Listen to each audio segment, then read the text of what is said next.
Bonjour à tous, bonjour à tous, euh, bonjour à tous, camarades et citoyens, camarades et citoyennes.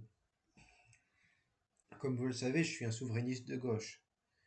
Je considère qu'il faut un retour à l'État-nation, qu'il faut promouvoir un retour à l'État-nation, notamment sur la question du Frexit, qui est prioritaire à gauche. Et donc ça passe, malheureusement, on va dire, ou heureusement, par des affects patriotiques. Et je vais vous lire un article de Paul Lafargue pour vous montrer qu'il y a un lien entre socialisme et patriotisme. J'ai déjà évoqué le fait que dans le Parti communiste de l'époque, hein, quand on était quand on avait des communistes sérieux, on faisait le lien entre internationalisme et patriotisme. C'était logique.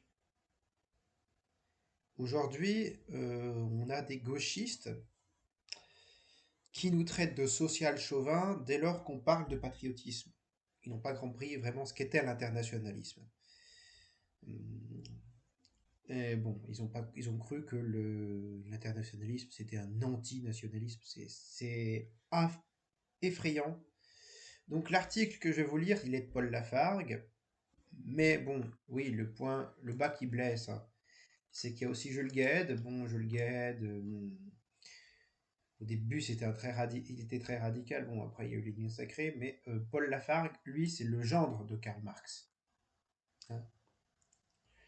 Et donc, c'est un texte qu'ils ont fait tous les deux. Il y a quand même Paul Lafargue qui a mis sa patte. Donc, cet article, c'est socialisme et patriotisme. Donc, je rappelle que Jules Gued, Paul Lafargue, ils sont dans le Parti ouvrier français, qui est un parti marxiste comment dire, qui envoie du lourd, hein, le Parti ouvrier français de l'époque. Euh, Paul Lafargue, beaucoup le rappellent, hein, cet individu, pour son bouquin qui est celui du droit à la paresse. Le droit à la paresse de Paul Lafargue. Le bouquin de Paul Lafargue, Le droit à la paresse, c'est assez connu, hein. Euh, mais là, on va parler d'un petit article qui est Socialisme et patriotisme. Oui, il y a Jules Gued. Oui, Jules Gued est critiquable sur certains points, mais on va voir l'article est tout à fait pertinent. Là, donc l'article Socialisme et patriotisme, Jules Gued et Paul Lafargue, 23 janvier 1900. Pardon, donc qu'est-ce que je raconte? 23 janvier 1893. Donc Socialisme et patriotisme, Jules Gued et Paul Lafargue, 23 janvier 1893. Aux travailleurs de France, camarades, dans leur, dans leur rage impuissante contre la marche ascendante du Parti ouvrier, nos adversaires de classe ont recours à la seule arme qu'il leur reste, la calomnie. Ils sont en train de dénaturer notre internationalisme comme ils ont essayé de dénaturer notre socialisme. Eh bien, que ceux qui affectent de nous présenter comme des sans-patries soient les mêmes hommes qui, depuis un siècle, n'ont su que faire envahir et démembrer la patrie livrée par leur classe au banditisme de la finance cosmopolite et exploitée jusqu'au sang de la ricanerie et de fourmis, pas plus que nous ne leur avons permis de confondre la solution collectiviste avec l'anarchie, cette caricature de l'individualisme bourgeois. Nous ne les laisserons traduire notre glorieux cri de Vive l'international par l'inepte hoquet de À bas la France.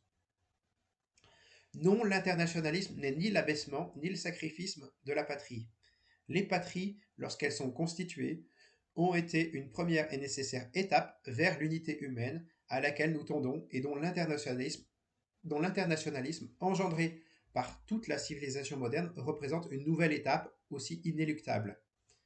Et de même que la patrie française ne s'est pas organisée contre les différentes provinces qu'elle arrachait à un antagonisme caduc pour les solidariser, mais en leur faveur et pour leur plus libre et large vie, de même la patrie humaine, que réclame l'État social de la production, de l'échange et de la science ne s'opère pas, ne peut pas s'opérer aux dépens des nations de l'heure présente, mais à leur bénéfice et pour leur développement supérieur.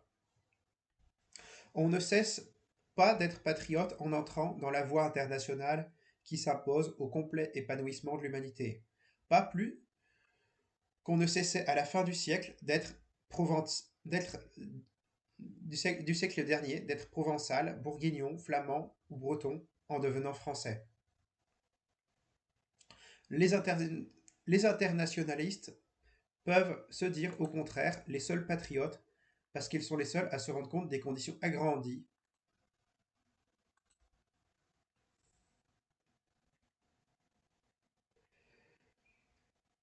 dans lesquelles peuvent et doivent être assurés à l'avenir, être assurés l'avenir et la grandeur de la patrie, de toutes les patries, d'antagoniques devenus solidaires.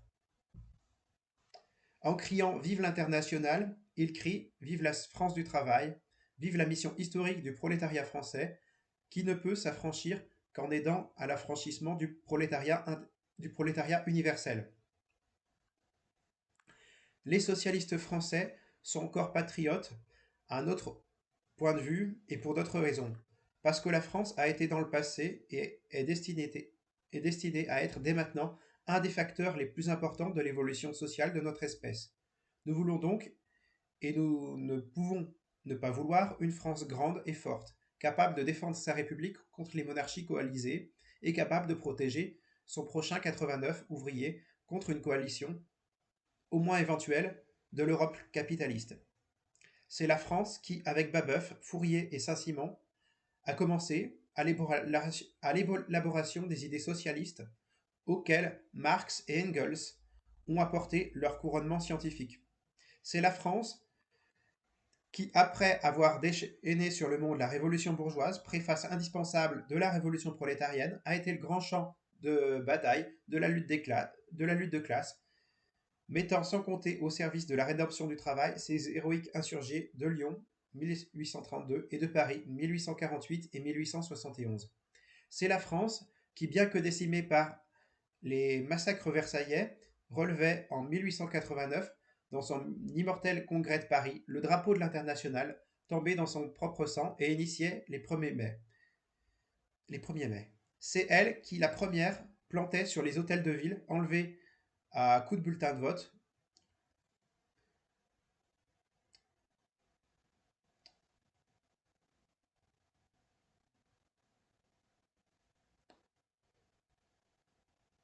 le rouge drapeau du prolétariat en marche vers la conquête du pouvoir politique.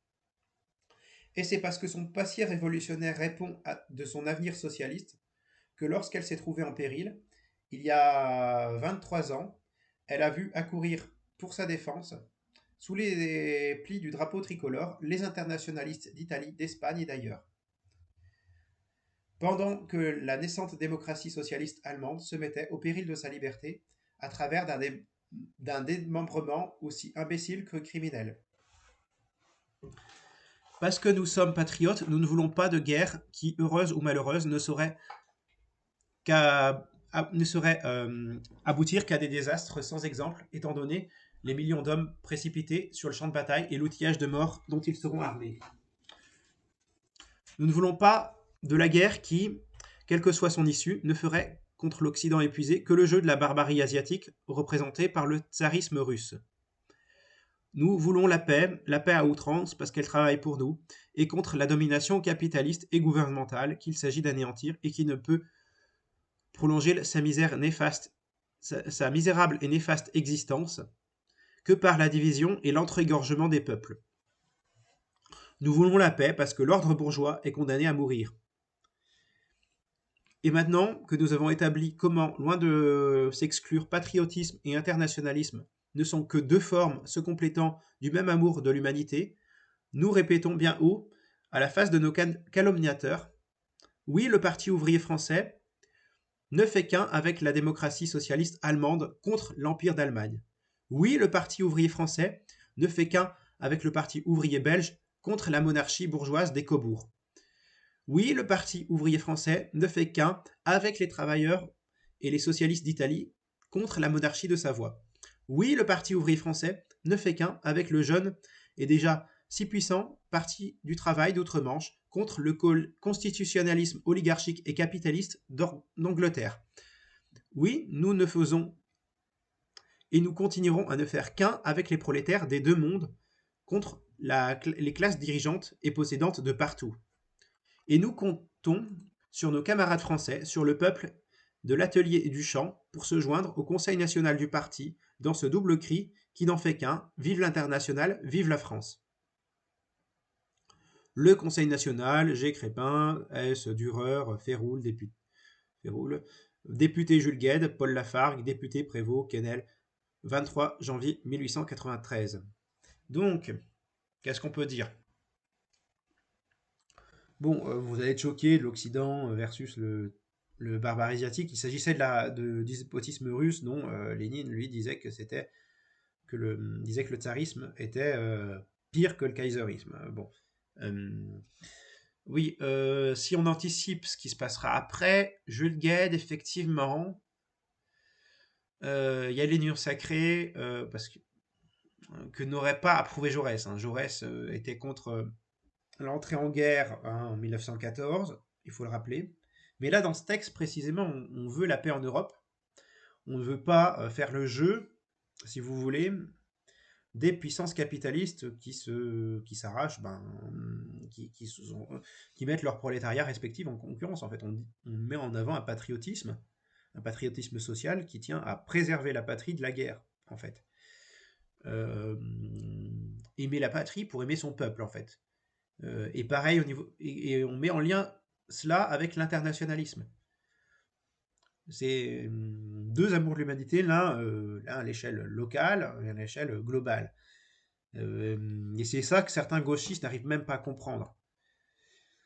Prendre soin du pays pour éviter qu'on arrive à des catastrophes en termes d'impérialisme, en termes de guerre, en termes de...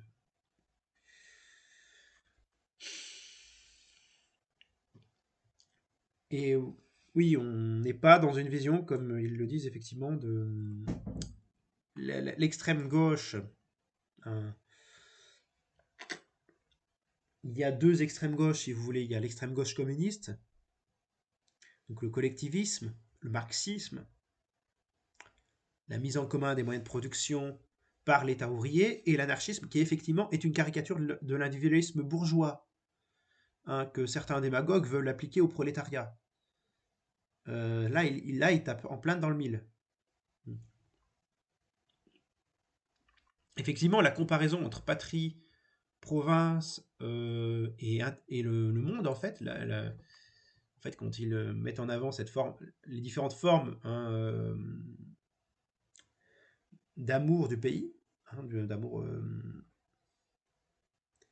de la terre, au sens très élargi du terme, la province, la patrie, puis le monde, en fait. Donc, le patriotisme et internationalisme dit qu'il n'y a pas d'antagonisme. On peut aimer son coin local, hein, son petit, sa région, son département, sa ville, sans pour autant détester son pays, sa nation. Enfin, et c'est pas antagoniste. Et pareil, au niveau, le patriotisme et l'internationalisme ne sont pas antagonistes. Ils le disent. Il y a une évolution et un amour de l'humanité, une volonté d'unification, mais ça se passe par étapes. Ils le comprennent, ça.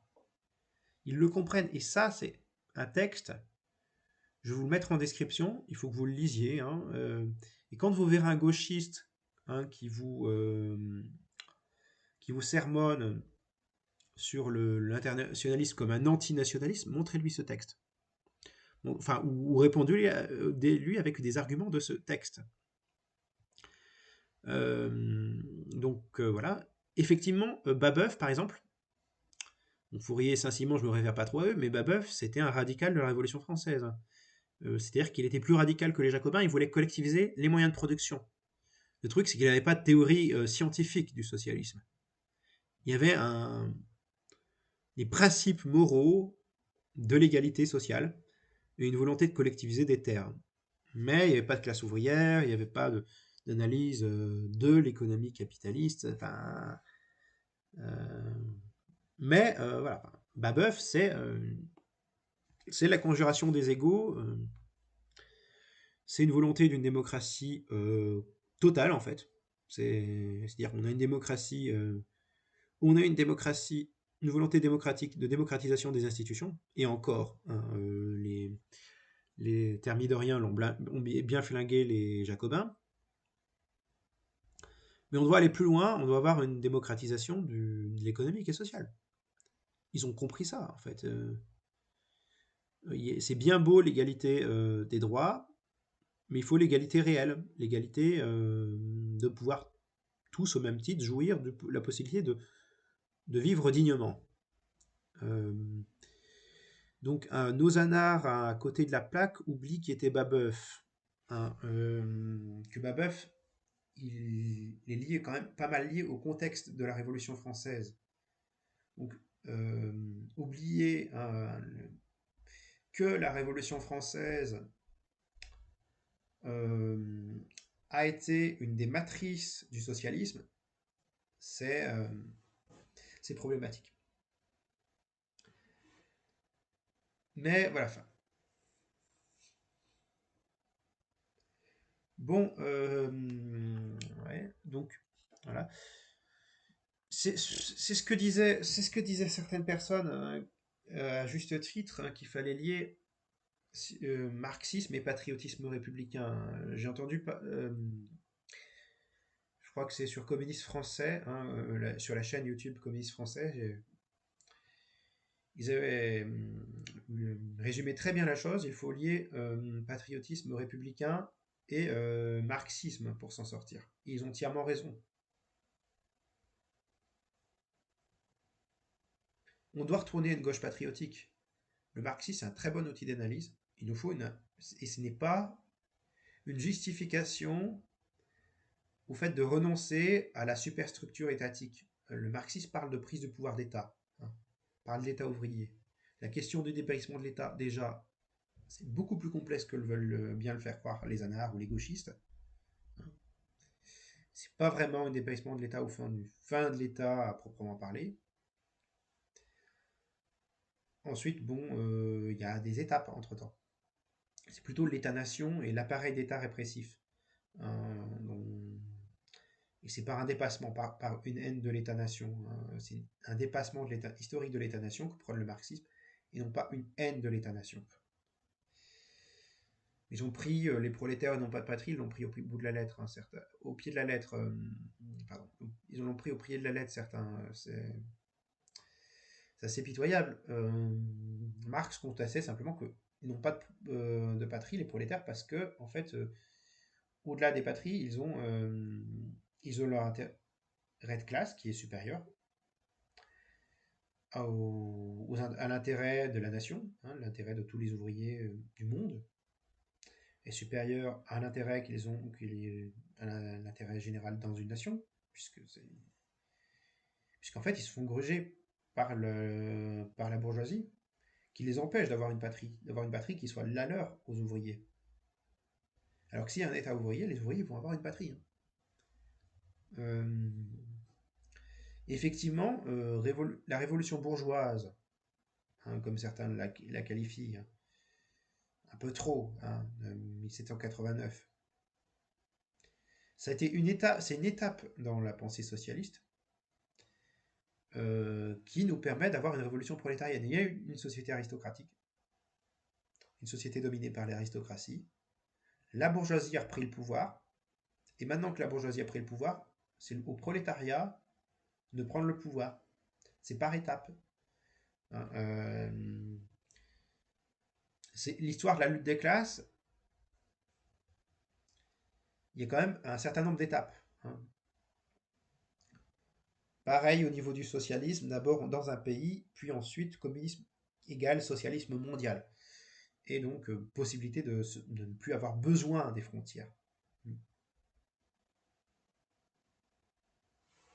Bon, camarades et citoyens, camarades et citoyennes, sur ce, je vous mets la source en description. Je vous souhaite de prendre soin de vous. Raison, égalité, camarades, nous vaincrons.